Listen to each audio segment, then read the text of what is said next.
All right, so welcome to our virtual teacher summit.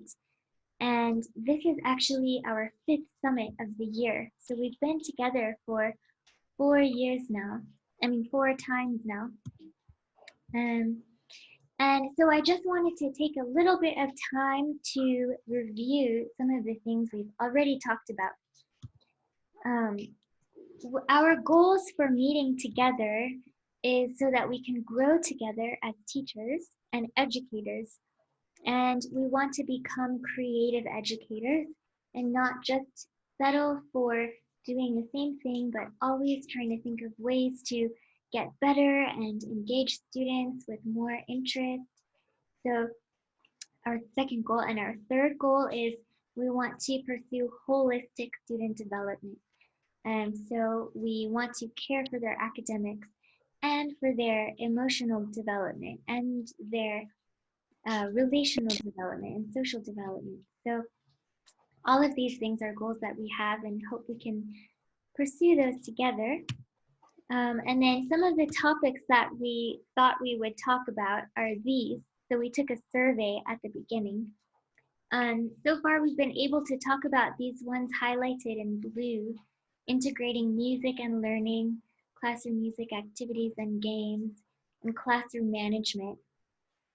And we're hopefully throughout the year going to be able to touch on all of these topics. So far what we've talked about in January is engaging students in time and space. And in February, we talked about rhythms and rounds. And in March, we talked about how to start class well. And then in April, we talked about some ways to develop a curriculum.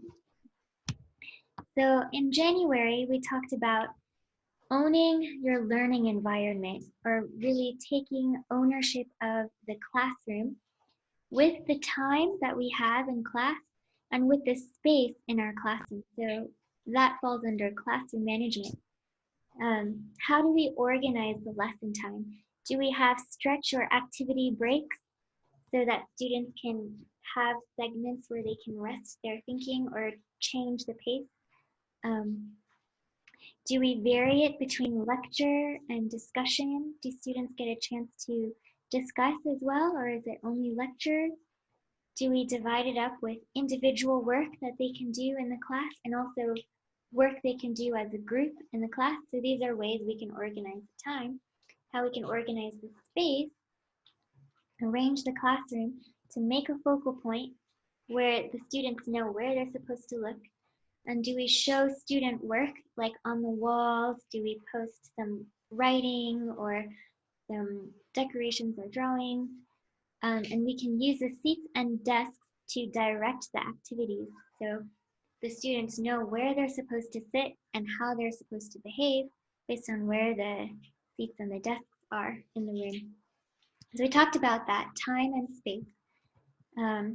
And we talked about rhythms and rounds in the second one. So there's a call and response game that we talked about, and also we gave some rounds.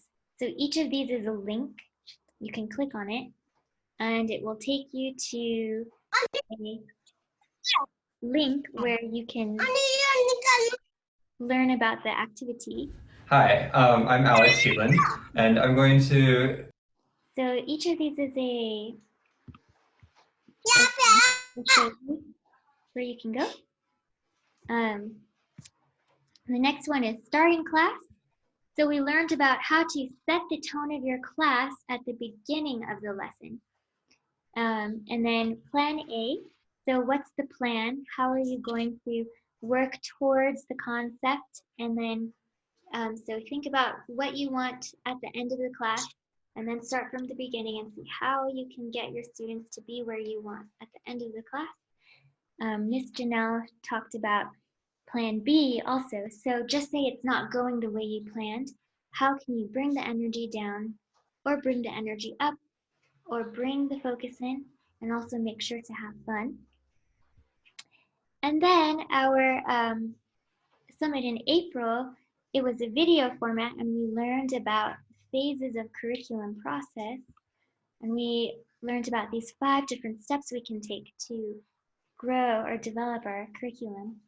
So set your aims and goals, select your learning experiences for the students, select the content, organize how the experience and content go together, and then evaluate how it went.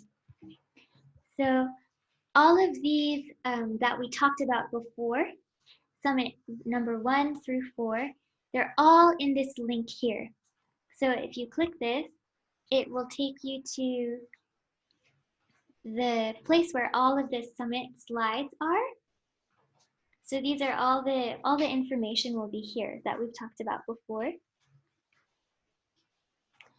The video recording and also the slides.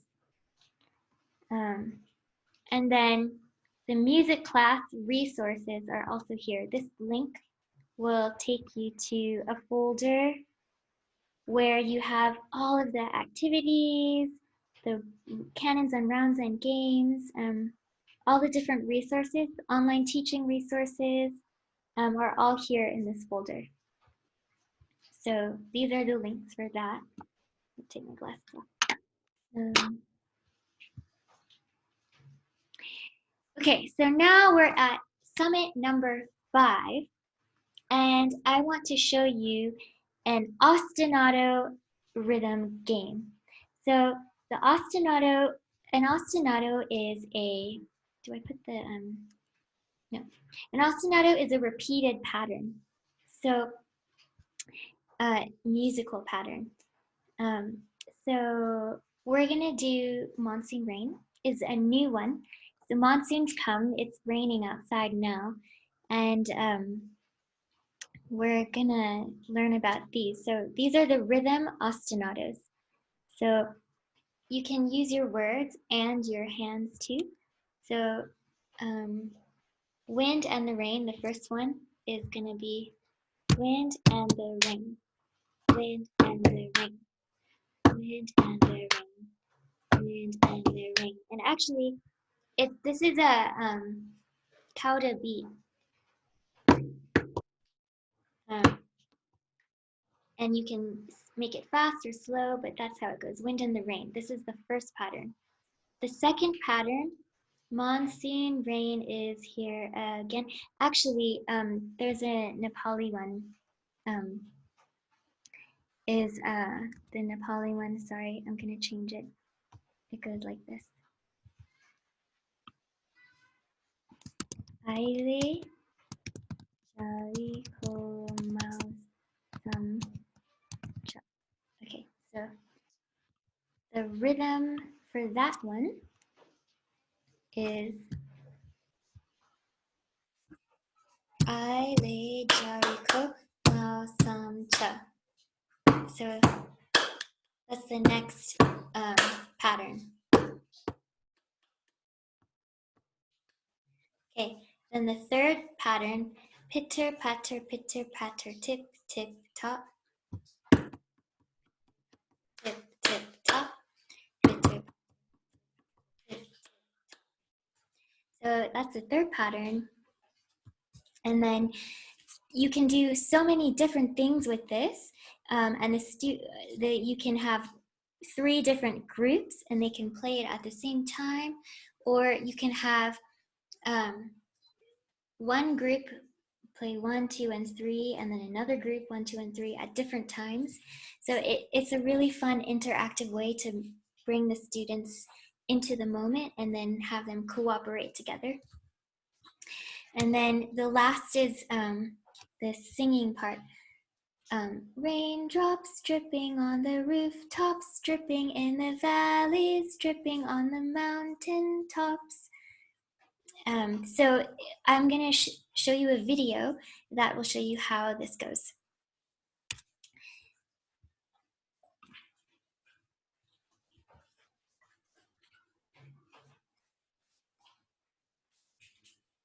Okay, I hope this will play.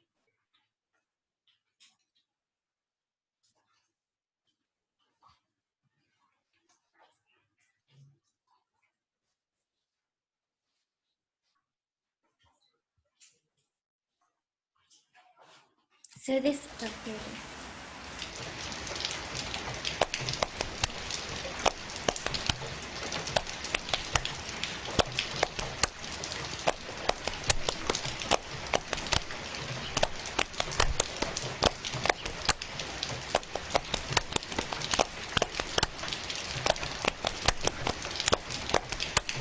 Wind and the rain, wind and the rain, wind and the rain, wind and the rain.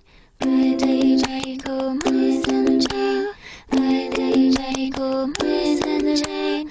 Ridey Jacob, wind and the rain. Ridey Jacob, wind and the rain. Raindrops dripping on the rooftops, dripping in the valleys, dripping over mountains. Raindrops dripping on the rooftops, dripping in the valleys, dripping over mountains. Ridey Jacob, wind and the rain. Ridey Jacob, wind and the rain. Ridey Jacob, wind and the rain. Ridey Jacob, wind and the rain. Wind and the rain, wind and the rain.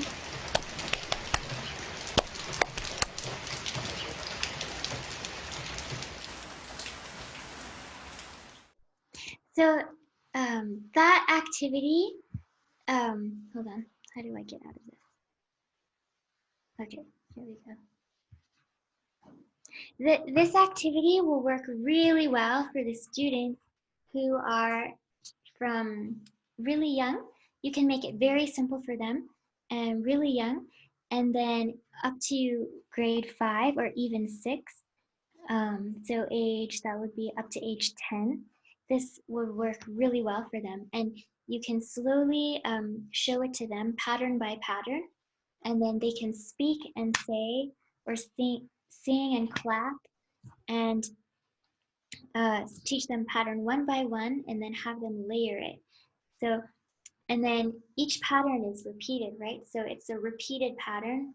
So this is what we call an ostinato rhythm game.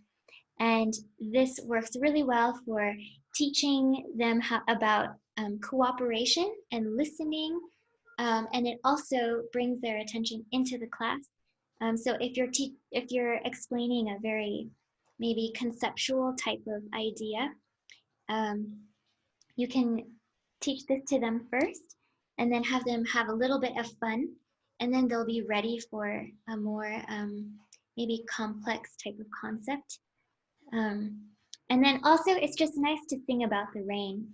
A lot of times in monsoon, we complain like everything's wet, all the bugs are out, I can't dry my clothes. And so sometimes it's nice to just sing about something that's annoying and then they can feel a little bit better about it. So I'll send the link to this video and you can use it however you want in your class. Also not a rhythm game. It's really good for elementary classrooms. So next I want to talk about just an overview of the development stages because that really impacts how we design our classes to engage with the students. If the activity or our approach to teaching is we're trying to reach, it's a little bit too complex, then the younger children are not going to want to pay attention because it just doesn't match where they're at developmentally. And then vice versa, if it's too simple or too easy to grasp, then the students that are developmentally ahead are going to have trouble staying focused because they're going to get bored. So it's just good to be aware of the development stages and generally where students are at what age, and at what age, so that you can target your students' attention in a way with activities that are appropriate for their age. So we have there are 4 big stages in Subasandesh school. You have preschool, or I think you call nursery, all the way up to age 13, 14. And where I'm getting some of this information, there's these 2 websites. Both of them are written by people who are based in California. So while some of the content in here is a little bit specific to California, the big idea is the same across just children and where they're at developmentally. So I've divided it up in this graph. So we'll have the 4 stages here, and then their ages for that stage, what strength they have, what learning approaches would be appropriate, and what needs they would have, generally speaking. So this is generally speaking. Every student is different and has their own way of learning, and every student develops at different stages. So this is just a generalization, and I find it helpful to think about it when I'm working with different ages of students. So preschool or nursery, ages 3 to 5, they're quite small. So one thing that you can be very sure about, whether they're shy, whether they're outgoing, whether they are quiet, like any type of personality, you can be sure that preschoolers are very curious. They're very excited to explore and discover something new. So keeping that in mind, we can organize our lessons or our time with these preschoolers in a way that has playing. They need to play, and they need to explore physically, visually with their eyes and with their ears. It's all about exploring, discovering new things with their tactile and with their senses. And the approach is playing, so make sure that it's very game oriented, game driven. And then another another approach is that they love to mimic what you are explaining to them. So teachers generally use modeling as a way to show preschoolers something new, which means I do it. If I do it, then they're going to do it because they're watching and they're like copying you. So this is a really generally a very effective way of designing the lessons and the time with them. And what they need, generally speaking, they need a safe and reassuring place to experiment. So they can try something new, and if it doesn't go well, they need to know that it's going to be okay. They can try something and it's not going to work, but it's going to be okay. That's the nature of playing, and they're experimenting. And then if it goes well, they can have reassurance that what they did is a good thing. And then, especially for the older ones, 4 and 5, having some choice in their activities is helpful for them. So if they can choose whether to color or whether to sing a song, like which activity they want to do, and then if they can have a little bit of ownership in which activity they're going to participate in, it meets them where they're at. Okay, so we have younger elementary. That's ages 6 to 8. So they're a little bigger than preschool. So one of the things that these children at this age generally are is imaginative. They have a big imagination, and there's nothing really that they cannot imagine. And there's not a lot of rules in life. So one of the learning approaches, some of them that are really effective for this age, is role play. So if they can pretend to be something or pretend to do something, even if, just say you want them to, there's a science experiment or something, and then if they can pretend that they are scientists, or they pretend that they're doing research for a big space expedition or something, or pretend that they're astronauts or something. Role play is very effective for this age. And storytelling also. So storytelling is always good for any age, actually. But this is definitely a primary way for these younger elementary students to absorb information. So if we can turn anything into a story, it's going to be very gripping and it's going to settle in nicely. You can turn a math problem into a story, like this one and then this one, and they meet, and then suddenly they become, like personify the numbers or something. So storytelling. And then something that they need in their class environment, consistency and routines. So they have a lot of imagination and there's so many things that can go on in their mind. Something that teachers need to bring to the classroom is some structure. So every time you enter the classroom, you sit here.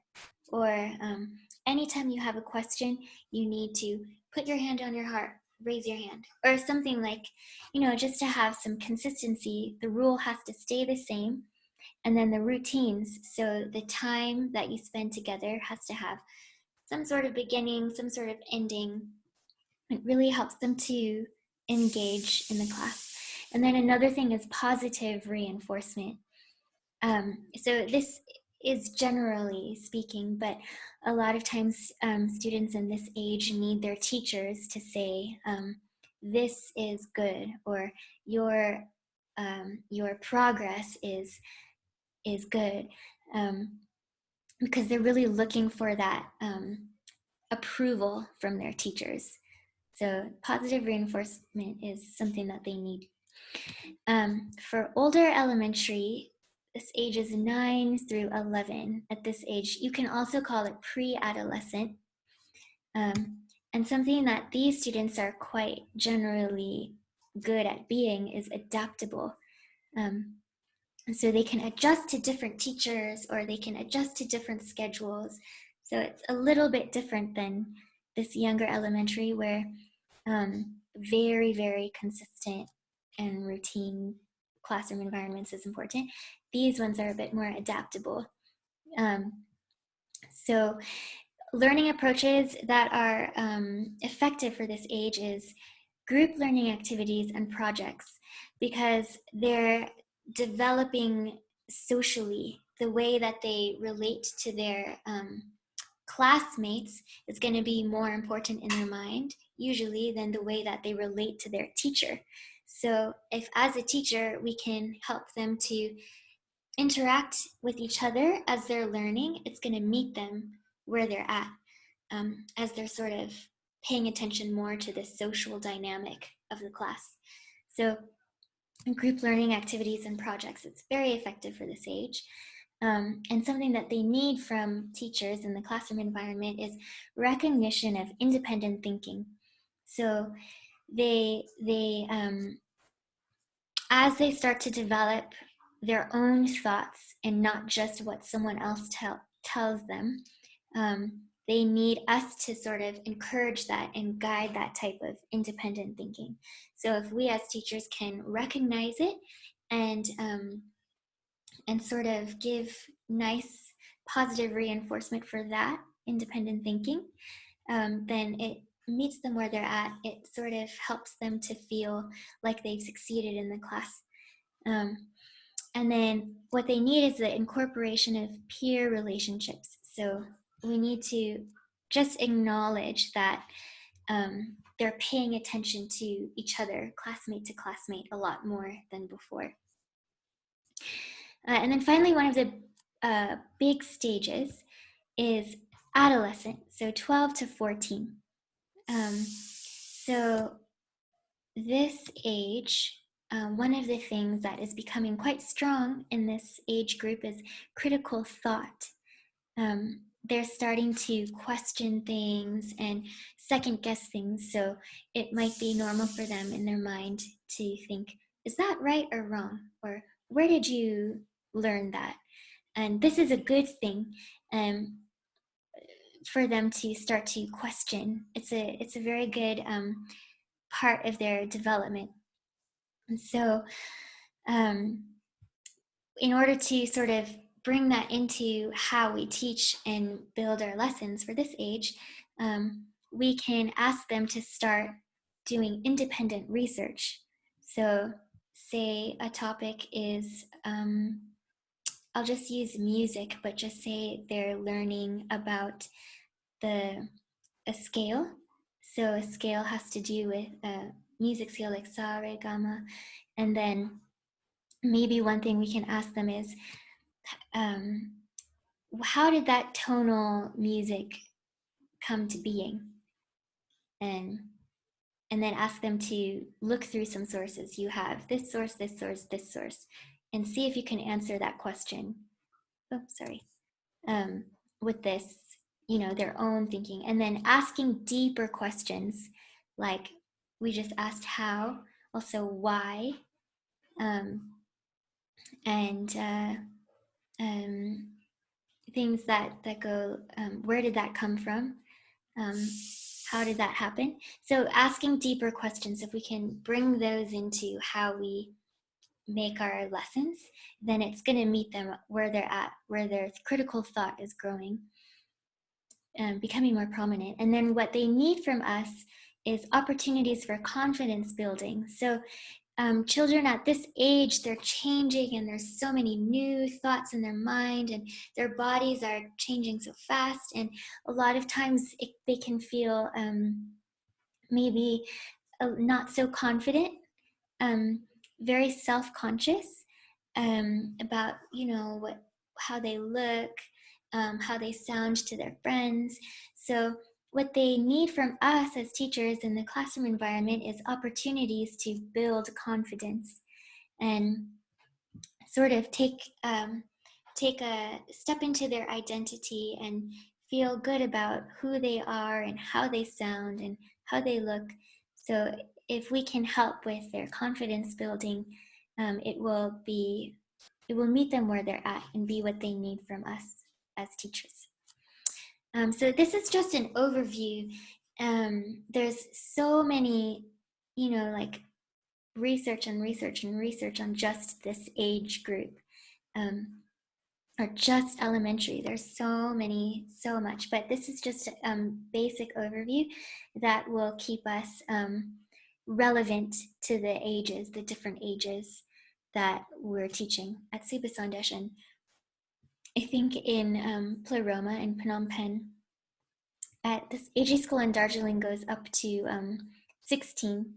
So they have actual teenagers, and teenagers is a whole nother world where you have to think about so many other kinds of emotions and thinking about their future and all of this. So, but here we have the 4 big stages grouped in these ages.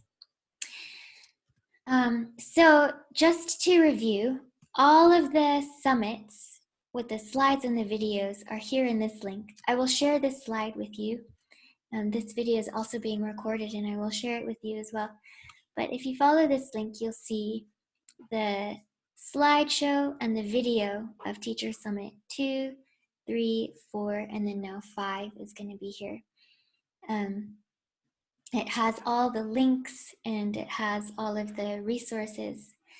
And again, I just want to share with you the music class resources, which if you go to that link, it has songs, repertoire for choir, activities to play, all the rounds are here, online teaching resources are here.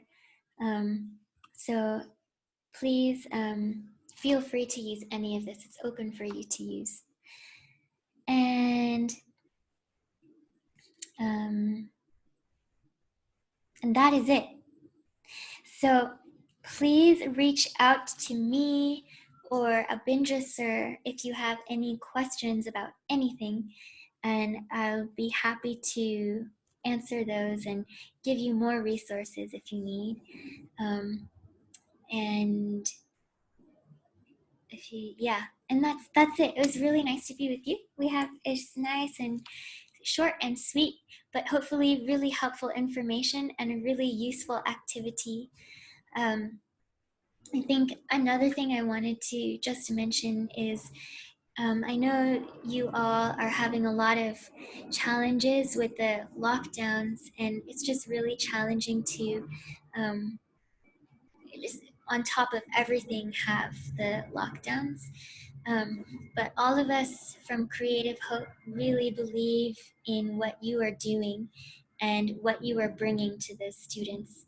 And we really believe that you are impacting their futures, and we want to be there for you and support you and help along with the school administration, give you as much as we can in order to bring success and hope into the lives of the students. And so thank you for what you are doing, and we are cheering you on. Please feel free to reach out to me, Abinjasir, with anything, any questions. And that's all. Thank you so much for being here.